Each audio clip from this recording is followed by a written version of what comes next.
You're listening to the Joyful Practice for Women Lawyers podcast, episode number 44.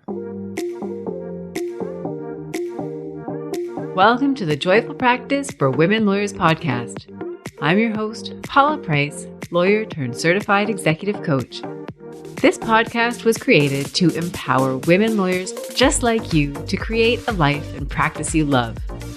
Join me every week for a break from the hustle so we can focus on you, what you truly want, and how you can create it. If you're over the overwhelm, done with putting out fires, and ready to redefine success on your own terms, you're in the right place. Ready for today's episode? Let's dive in. Hello, my friends. Welcome back to the podcast. I hope that all of you are having a fabulous week. And thank you so much for joining me here today. I'm delighted to have you here.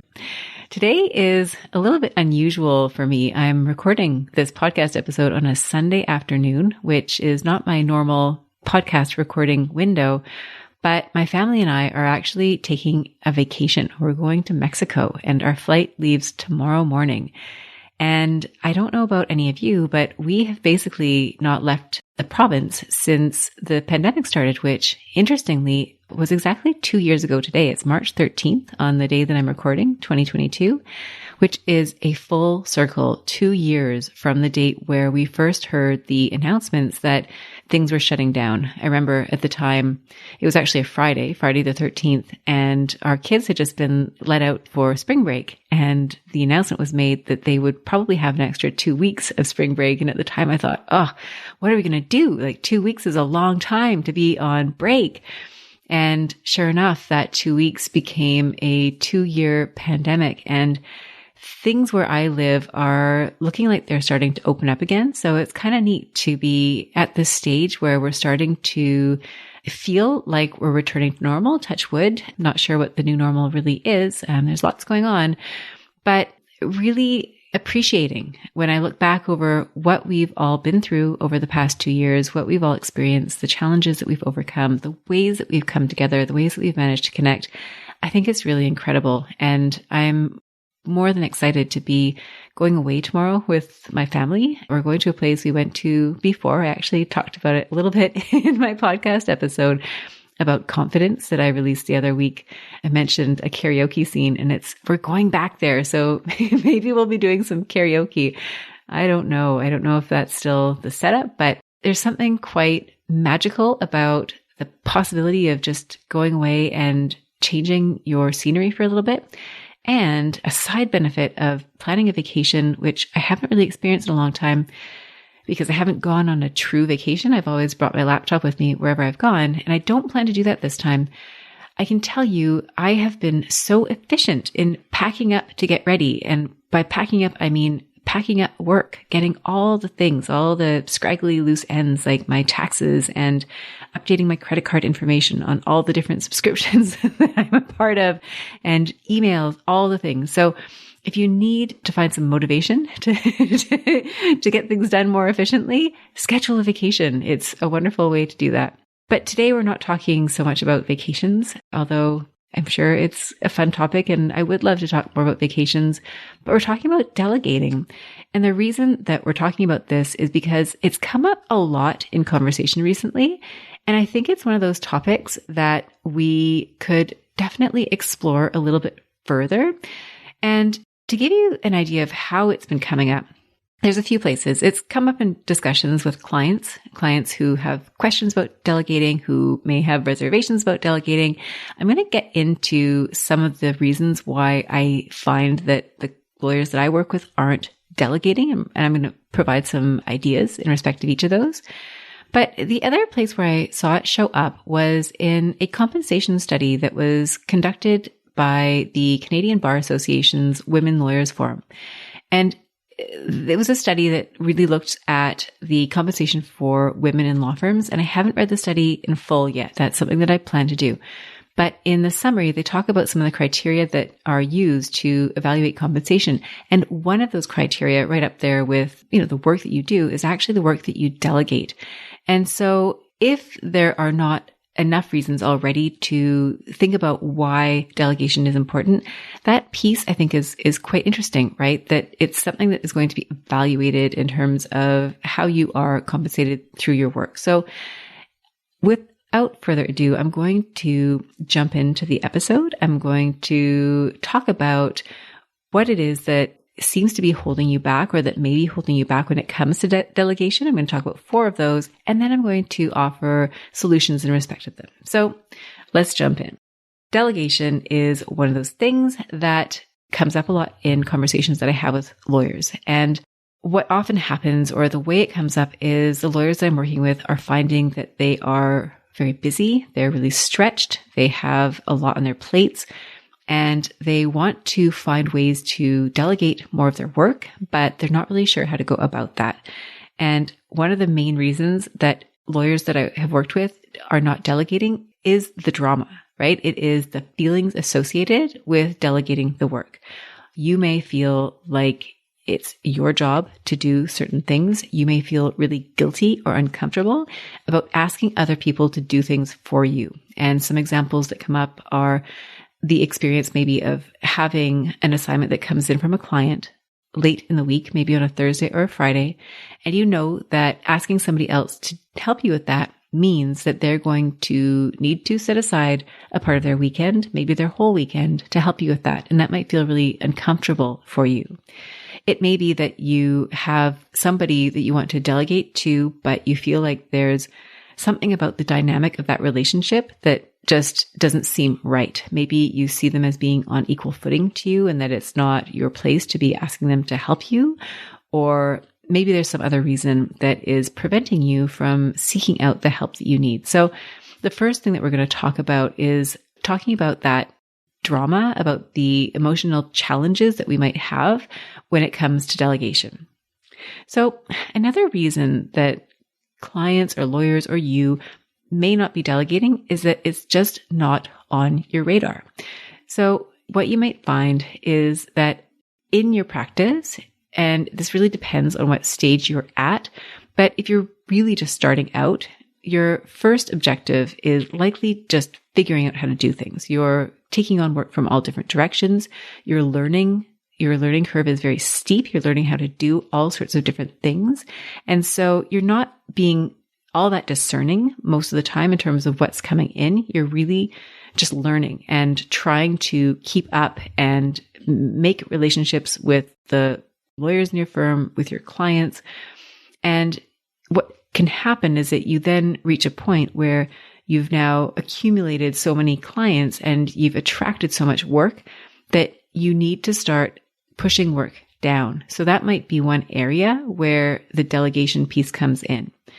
And this can happen at any point along the road. It may be that you are a more senior associate, or you've reached the partnership level, or you are a partner, and what you want is to be refining your practice further. And so you may have had already several stages where you've reached a new level, you've started to delegate more, and then you've climbed up a little bit further, and you're continually building your team. So you might think about where you would situate yourself on that spectrum, if you're looking at this as almost like you're climbing up a hill, right? And every few meters, there's a bit of a pause. So you might think about where you are in relation to delegation and where you're looking to go moving forward. It may also be that you're so used to doing the work that is on your plate, you're really efficient at it, you're really good at it, that it doesn't even occur to you to hand it off to somebody else. And here I'm just going to make a little sidebar. The trip that we're going on, as I mentioned, it's a place we've gone to before. The last time that we were there was 2.5 years ago. And one of the reasons I'm so excited to go back to the same place that we went to before is because I think it will really signal to us just how much our family has evolved over the past 2.5 years, how much older my children are, how much more independent they are. And one of my personal objectives of our family vacation is that I want to have this be a catalyst for them to reach a new level of autonomy. Now, they're not going to be fully autonomous. My kids are 9 and 7, but the last time we were there, they were 5 and 7. And so this is going to be quite a jump for them. And I'd love to see them feel more independent. I think especially with pandemic living, we've spent so much time at home with our family. And I think that there's an opportunity here for them to really develop their skills and build their confidence. And so I'd invite you to think the same thing in your practice. What are the things that you've been doing, perhaps because it's just what's on your desk? And if you really think about it, is it what you want to keep doing? Or have you reached a level where maybe it's time to start delegating some of the work that you're doing and reaching forward for new work for yourself? So that's the second reason. And we'll talk more about what the solution is or some proposed solutions. It's just not on your radar. So the third reason why you may not be delegating is time. And we all know that delegating ultimately saves time. However, in the moment, the first time that you delegate something especially, or if you're developing a new relationship with somebody that you'll be working with, that is an investment in time. And that can present a hurdle that just seems insurmountable when you're feeling the pressure to get things done quickly. So we're going to talk a little bit more about that as well. And finally, another reason why you may not be delegating is that element of control. So if you are currently doing everything, you may be overloaded, you may be overwhelmed, but you have 100% control over the quality of the output. And it may be that you're so efficient at doing things and you're so efficient at doing them a certain way that you know that if you delegate it to somebody else, you're not going to have that same exact result, and you may not like that. And for all of the type A's that are listening, I fall into that category sometimes. I think I'm sometimes type A, sometimes I might be type B, but there are things that you may like done a certain way. And when you delegate it, then you no longer have control over that. And so that's another thing that we're going to talk about today.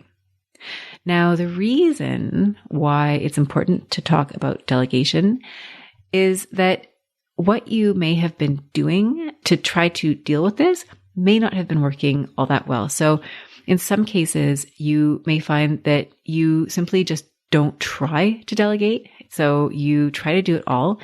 And what that results in is a very busy practice, a practice where you're so busy, you don't end up having the time that you need to take a step back and decide if this is how you want things to be running or if there are changes that you'd like to make.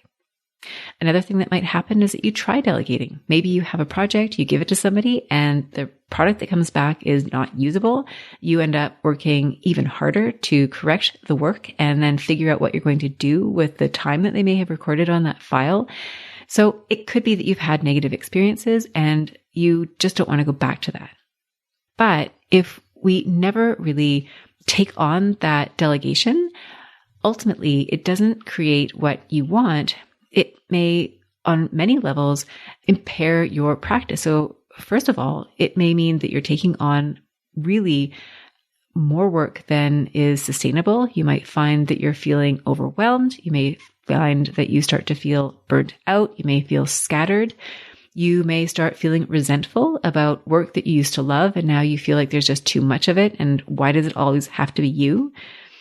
If you don't delegate, what you may also find is that you don't end up building a network of support for yourself, people that you can delegate to when you need them. You don't end up developing that team. And that really affects you at different levels. I think where I've seen it affect lawyers quite a bit is as they increase in seniority and they want to really move into more of a leadership position. That in itself is really where you're going to be wanting to strengthen your team. And so the sooner you are minded toward team building, the more naturally you're going to flow into that position as a leader. Another reason why not delegating doesn't work is that if you keep doing the work that you're doing and you don't push it down to more junior lawyers or others, then you may not be taking on new work that's going to grow your skill set, that's going to put you in more challenging situations where you're going to find yourself evolving in your practice. So those are some reasons why not delegating, it may not be the way that you want to go. So this is something that you may really want to focus on. When you don't delegate, then what can happen is your practice reaches a bit of a plateau where you are the bottleneck. You cannot physically take on more work. You cannot grow your skills because you're so bogged down with your current workload, and you can't grow a team. So we're going to talk about some solutions to these challenges, starting with the first one, the drama. And the solution that I propose here, if the holdback that you have is that you're concerned about delegating, that you don't want to be seen as bossy, you don't want to be asking other people to do things that you think that you should be doing yourself, then the trick here is to have a second look at how you perceive delegation, because I think this will really inform the conversations that you have with people that you delegate to. And I had a conversation very recently with a lawyer who, in real time, during our call, was grappling with the issue of delegating. This particular lawyer was already maxed out. There was a lot going on in their practice, and a new file had literally just come in, and they wanted to get started on the file, but they couldn't. They had already had plans to work over the weekend, and they had to ask for help. And they didn't want to do that because a few reasons, but the main reason being they didn't want to be the person who kind of goes and ruins other people's weekends, right? Asks them to work on this file. And they felt embarrassed and sheepish almost about having to do this. And if you can relate to this, it happens. And I can relate to this. I can remember being in private practice and having to be the one who goes and rallies up a team of lawyers and says, hey guys, here's what we're going to be doing this weekend. It's not always the conversation that you want to be having with others. And so if that's something that you can relate to, then this exercise, this approach that I'm going to offer to you may be really helpful to you. And what I would offer here is to reframe in your mind the way that you think about the task that you are delegating, because it will have an impact on how you communicate about it to those who you end up delegating it to.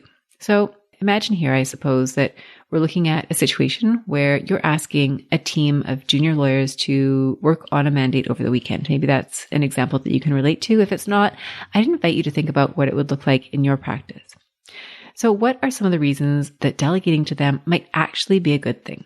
And I've got a few reasons. Number one is it's an opportunity for others to gain experience. So if you think about what you're doing in your work, is you're always learning. And so by giving others an opportunity to work on a file with you potentially, that is an opportunity for them to learn and to grow.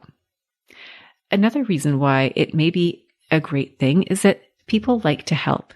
Think about how much you enjoy it when somebody asks you to do something and you're actually able to help them. So by asking them or delegating a task, you're actually giving somebody else an opportunity to perform an act of kindness. And I can tell you, so many lawyers that I speak with, when I ask them why they went to law school, the number one answer that I receive is because they want to help people. So this is an opportunity for them to help. Number three is it's an opportunity for you to share your knowledge and to develop yourself as a mentor. So every time that you're working with somebody, you have an opportunity to, in effect, mentor them. And everybody loves that ability to learn from somebody who is more experienced than them. Number four is when you bring other people into the mix, you get more brains on a problem. And I can remember delegating to junior lawyers back when I was in private practice. And sometimes the work product that would come back would be done in such a unique way. And it would be a way that I never would have imagined doing it myself. And it was excellent. It was so good. And so you may have a wonderful, efficient way of doing things, but there may be other ways of doing things as well that you find are just as good, if not better. And you now have access to all those different minds. So more brains on a problem can mean better outcomes. Their reason, again, kind of going back to this idea of more brains on a problem is better, is you may end up with an overall, chances are you will end up with a better quality output overall. If you have more members of a team working on a problem, each member can focus on a specific aspect of that, and then you can come together. Whereas if you're doing it all yourself, you don't have that ability to really go so deep into all the different areas. So ultimately, the product that you're creating is one that will be a better quality product. Another reason is that when you ask somebody to help you on something that's really important, it shows that you trust them or that you're willing to take a risk or try to develop a relationship of trust with them. And one of the things that I believe to be fundamental in professional relationships, whether it's the relationship that you have as a lawyer with other lawyers or as a lawyer with your clients, or in my case, the relationships that I have with my clients as coaching clients, is that relationship of trust. And I think being able to know that you can have that relationship with somebody where you ask them for help and they're able to help and you're able to communicate and rely on each other is probably one of the biggest gifts that you can create or give to somebody in your professional work. So I think that is such a wonderful opportunity. I've got a few more. Another reason why delegation can be a wonderful thing is it's an opportunity for you to start building your team. So as you're delegating, you're bringing more people into that support network and that growth network, because as you're growing, so are they. And then finally, it helps other people feel like they're part of something. So you're building a team and then they're feeling like they're part of the team. So there's a certain level of collegiality that is really fostered when you go about delegating work. So these are some ideas. You may have other ideas in terms of what it is that is amazing about delegating. And so when you go to have that conversation with somebody about delegating, I would invite you to think about what some of these reasons might be for you. And on this note, I would recommend an earlier podcast episode that I did about boundaries. It's called How to Set Boundaries with Ease. It's episode number 37.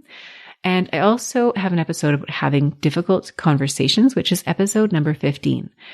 And if you want some suggestions on how to approach conversations where you feel maybe a little bit awkward or uncomfortable having those conversations because you're setting boundaries, because you're asking people to help you, because you're delivering a message that may be uncomfortable for you, I recommend listening to those episodes because it might help you in terms of how you approach those conversations in a way that feels empowering and authentic and allows you to ultimately improve your skills at doing that.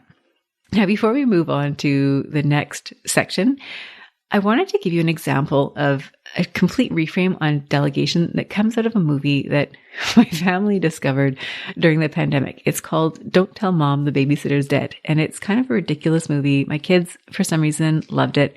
And so I've watched it a few times over the past 2 years.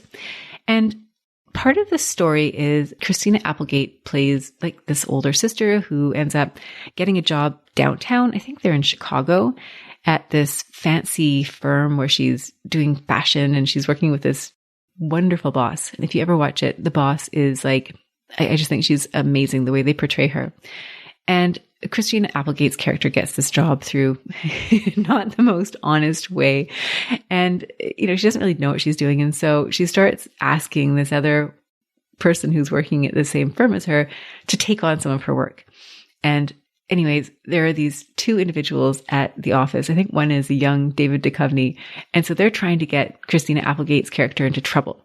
And so one day they rat on her. They go to her boss and they say, hey, did you know that whatever her name is, has actually been asking this other person to do her work for her?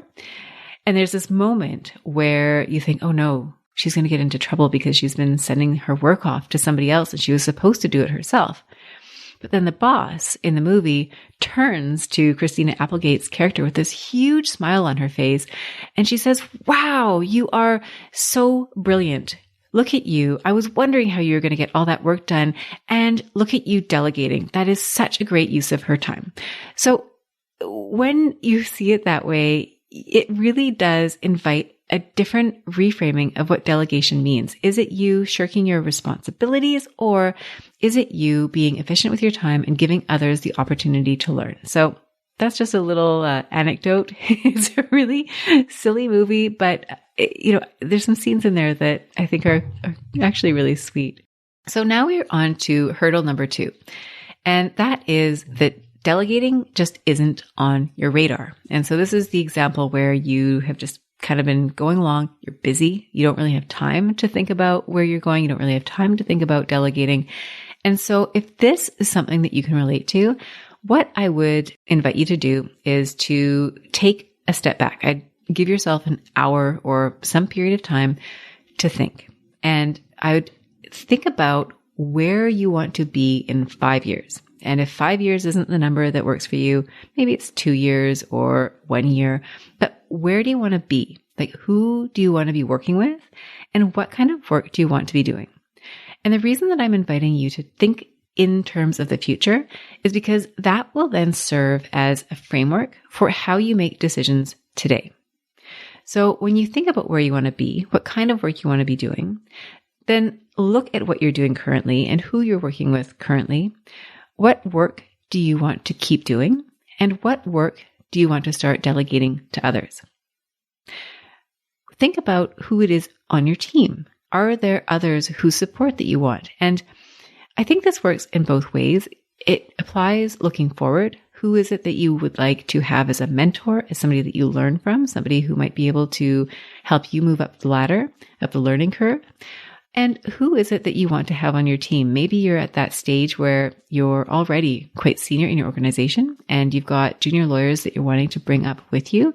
So who are they? And how do you need to start working in relation to them to create the momentum and the team to get you to where you want to be?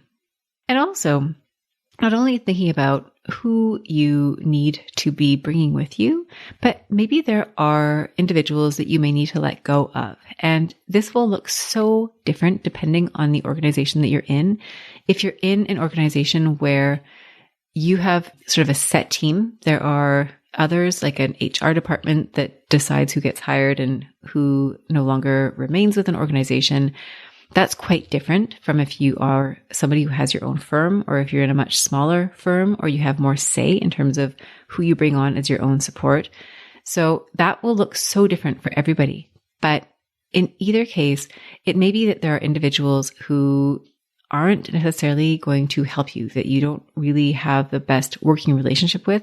And if that's the case, is it somebody that you just need to maybe move away from a little bit, if that's your option, or if you have control over that, is your support adequate? And I think that is something that can really come up for lawyers, is you may not have somebody who's able to perform in the way that you need them to. And is that a relationship that you want to try to improve on? Or is it a relationship that simply isn't working? And if that's the case, how would you like to proceed in relation to that person? Now, the other thing I'd invite you to consider here when you're looking at how you want to build your team and how you want to build your career is to consider what kind of support you might also need outside of the office. So if, for example, you are like me and you've got kids, school-aged kids at home, do you need to build up the support that you have at home in order for you to free up some time for your professional work, and also maybe to free up some of the time that you spend with your family? So it may be that you're doing things at home that you might want somebody else to help out with so that you can spend more time with your family doing the things that aren't falling into that category. And I know for a lot of you, and I know for myself, sometimes it can be really hard to ask other people for help. You might feel like they're your kids, so you should be doing everything. But unfortunately, I think when we put that pressure on ourselves, it does limit us, and it's really, really hard to maintain. So moving on to step 3. Sorry, one last point. When it comes to this being intentional about delegating, about thinking about where you want to go and how you're going to get there, there is no right way. So there's all different ways of doing this. And using the family as an example, it may be that you want to be more hands-on, that you want to keep doing certain things, whereas another person in your shoes might decide that they want less of those responsibilities and more of a different type of responsibilities. So there's no one way to do this. And the key here is to think about what you want, what's going to work best for you. So step 3 is that you do not have time to delegate. So the suggestion here is really to think about how investing your time in the short run is going to lead to long-term benefits for you. If you are able to have others help you out, then you will have more time to take on more challenging work. You will have more time to ease your schedule. So you may have more free time that you can use either to maybe take some time off or do other things to build your practice. And when you have that support, there's less of a panic if you're not physically present in your office. And so there's a lot of benefits to making that upfront investment in time in order to have that network that you can rely on. So if you are completely bogged down in your practice, you may be holding up your practice. You might be the bottleneck that is keeping things stuck. And so what can you do to bring people on in a way that doesn't cost you an enormous amount of time? And here, I think one of the things that you might want to consider is how can you make the process of delegating run more smoothly? And I did an episode, I think it's episode number 36, about systems checklists for saving time. And checklists are a pretty great way of being able to delegate in a way that is relatively objective. And you might be the one to create the checklist. If there's a task that you do and you do it repeatedly and you know it inside and out, it might take you some amount of time to write out your checklist. Maybe you dictate it and ask somebody else to copy it for you. Maybe you write it out on a day where you have a window of time to do it. Maybe you do an initial draft and then you ask somebody else to help you with that. But if you can start creating systems and checklists, then it may become a lot easier for you to delegate work to other people, or at least start bringing them up the learning curve in terms of what it is that they need to know so that they can help you. So that really, I think, is my main comment for the time, is to really just give yourself the time and look at it as an investment to create more time going forward. And finally, there's the fourth area, which is giving up control, which can be so hard, right? Especially when you know that if you were to do it, it would take you 10 minutes and it would be done exactly the way that you want. But over time, those 10 minutes add up. And so wouldn't it be great to have somebody that you can start delegating that to? So you'll ultimately need to make a choice, right? The choice is you can do it all your way on your own and get exactly what you want, or you can start growing your team and start growing your practice. And if you decide to start delegating more frequently, there will absolutely be times where you do that and things don't turn out the way that you would do them. And maybe it's even ways that you would not like them to be done. And you'll need to decide what to do. So I've got a couple of ideas here. Number one is to take a step back and look at the big picture, right? Do you want to be doing this all by yourself until the end of time? Or do you want to start at least experimenting with what delegation can be like for you at a greater level? And if the answer is that you do want to do it all yourself, then that will take you in one direction. But if you decide that what you really want is to delegate, then it becomes a question of, well, how are we going to manage this going forward? So I've got an idea that you can try when you've delegated something and it doesn't come back exactly the way that you want it. And I'm borrowing this idea a little bit. If you listen to the podcast episode that I did with Maggie Reyes, it's episode number 29, and it's all about relationships and building. She specializes in marriages for type A women. And one of the tools that she offers her clients is something that she calls the anger scale. So the way she describes it is that if something goes wrong, or if there's a situation where you find yourself feeling angry or frustrated, you can ask yourself how angry or frustrated you are on a scale of 1 to 10. And then you give yourself because not everything is going to be the same, right? If somebody loses your key versus if somebody, I don't know, doesn't pay the mortgage, or I'm trying to think of examples in a marriage situation that might make somebody frustrated. That's, they're going to fall. There's going to be different, leaving your socks on the floor, for example, is different from forgetting to pick the kids up from school. So you get to decide where you're going to rank yourself on a scale of 1 to 10. And then you give yourself a threshold, right? Maybe it's 5. If it's less than a 5, you do nothing. And if it's more than a 5, you do something. So that's the way that the anger scale works per Maggie Reyes. And so here in this context, if what we're doing is we're looking at delegating and the job that somebody else did is not the way that you would do it, then you can look at that and ask yourself, on a scale of 1 to 10, where does this fit in terms of my level of satisfaction with how this has been done? Where maybe 10 is, this just is not acceptable. And number 1 would be, this is first rate. This is exactly how I would do it. I mean, you get to decide how you're going to set up your spectrum. And maybe your cutoff is 5, right? If it's more than 5, then you will do something about it. And if it's less than 5, you'll do nothing. And that might give you a way of measuring and assessing, because what can happen if you start delegating and then micromanaging is that you end up exhausting yourself by trying to get everything to be the way that you would have done it yourself. And you may need to start accepting that there's a level of doneness, of good enoughness, that once you accept that, your life will just operate a lot more smoothly and you'll be freed up to do other things. So give yourself that threshold and then decide. If it's more than this, then I will do something. If it's less than this, I will just thank them and move forward. So if it reaches the threshold, what I would recommend doing is to use this as an opportunity to provide feedback and to help that person learn how to work with you in a way that you're both achieving the result that you want. And if you have listened to the podcast about giving feedback, which is podcast episode number 41, then you'll have learned some ideas and suggestions about giving feedback, right? Giving feedback to others and also learning from feedback. So I'd encourage you to think about how you might go about delivering feedback in a way that builds that person up and also allows them to act on their growing edges.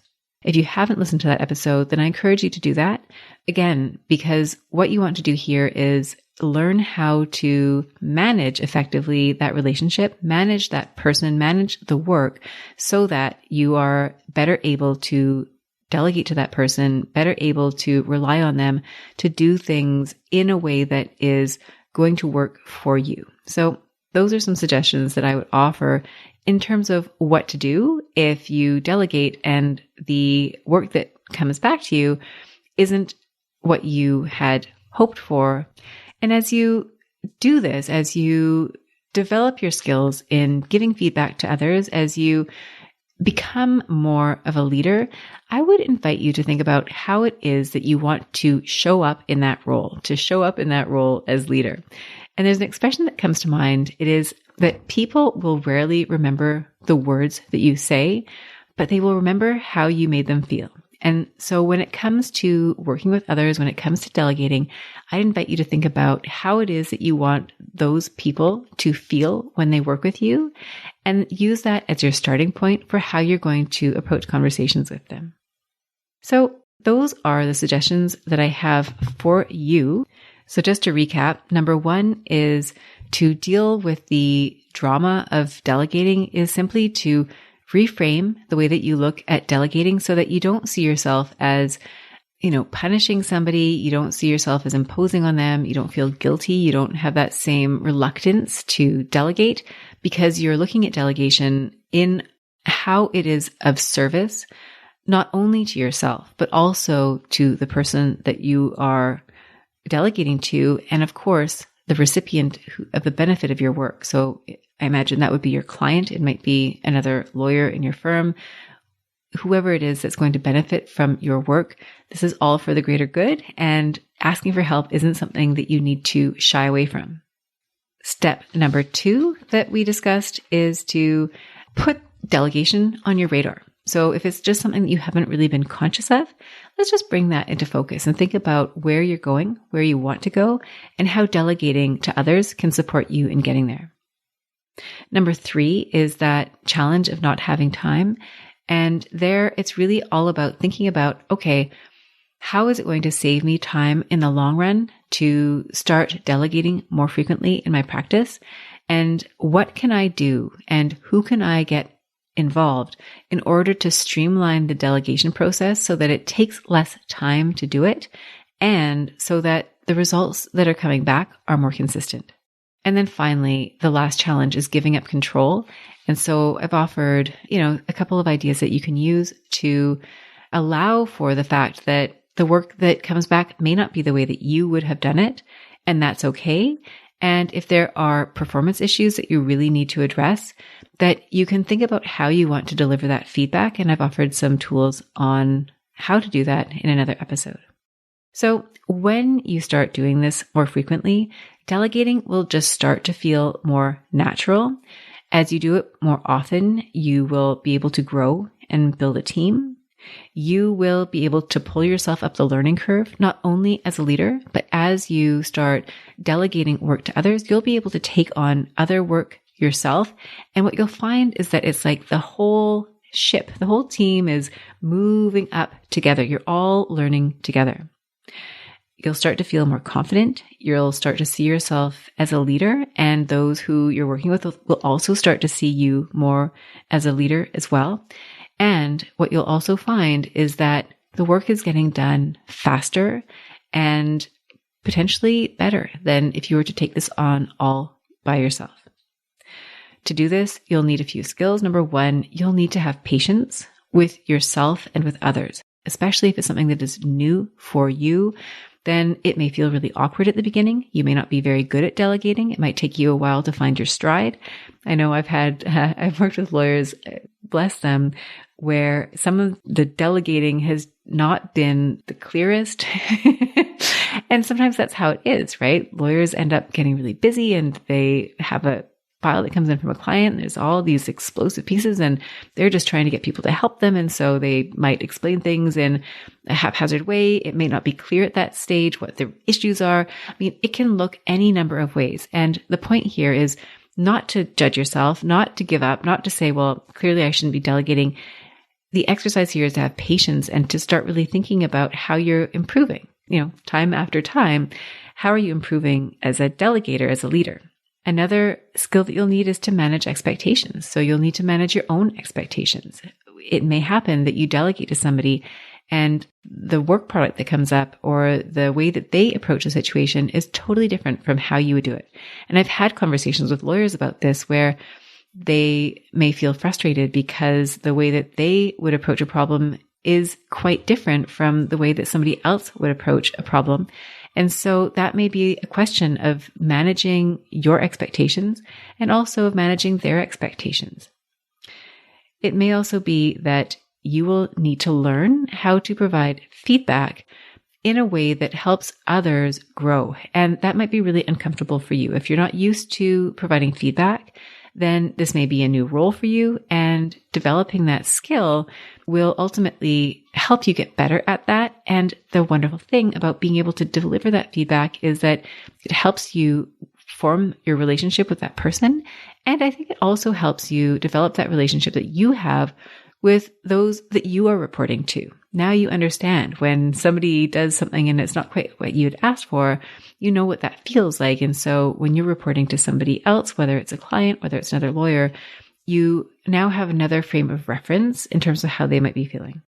So ultimately, once you do all this, once you get over the initial hurdles of delegating and delegating more in your practice, you'll start to feel empowered. You'll start to build up your team. You'll be able to navigate workflows without the same level of exhaustion and overwhelm. And you'll open up opportunities for others to learn and opportunities for yourself to learn. You'll ultimately start creating stronger relationships with those around you. I don't know if this happens to you, but I find sometimes when I have been very busy or when others have been very busy, and especially in a post-pandemic or a pandemic situation where individuals are working remotely, your inclination might be to shore yourself up alone, lock the door, and just get everything done. And it doesn't really foster relationship building. But what if the opportunity to delegate was also an opportunity to really open up your world and to develop a team? People that you can connect with more frequently, people that can support you, that you can support, and have those stronger relationships. You'll also have a backup plan for when you get jammed. So when things start to come in from all directions, you can now take a step back and look at what's on your plate, look at the members of the team that you have now created, and think about where the workflow would go best. And that is something that you can only do when you have a team of people that you can rely on to work with. And you'll no longer be the bottleneck to your workflow, right? You'll not have all these things on your list and not be able to move things forward. You can now get things started while you're working on other things, and ultimately everything will just move a little bit more smoothly. You will be able to take on potentially more interesting work as you grow your practice in a more strategic way. And finally, you'll get better at giving and receiving feedback. So, my friends, that is what I have for you today. I hope that you enjoyed this episode and that you have some fresh ideas about delegating. And I hope it's something that is helpful and useful for you as you grow and build your practice. And for all of you who have been joining me, I just wanted to thank you again. I love having you join me every week. It's so much fun to be recording these episodes for you. And I would love to hear from you. Please feel free to reach out on LinkedIn. Please feel free to send me an email. If you like the podcast, I would love it if you would rate and review the podcast. It helps others find the podcast. And whenever I see a new review, I just get so excited. I love hearing from you. So with that, I'm just going to say a big thank you. I am going to now get back to packing and getting ready for our big trip tomorrow. And next time I record one of these episodes, I will be back on Canadian soil, and I can't wait to tell you all about it. Perhaps I'll share a few highlights and just get a chance to check back in. So have a magical week. Thank you again for joining me, and take care, everybody. Bye for now. If you enjoyed today's show and don't want to miss an episode, subscribe and follow the show wherever you listen to your podcasts. If you haven't already, please leave a rating and review. Your feedback will help me create a podcast that's tailored to your needs and goes straight to the heart of what matters to you. For instructions on how to subscribe, rate, and review the podcast, visit www.thejoyfulpractice.com/podcast launch. See you next time. Thank you for listening to this episode of the Joyful Practice for Women Lawyers podcast. If you want more information, visit www.thejoyfulpractice.com. See you next week.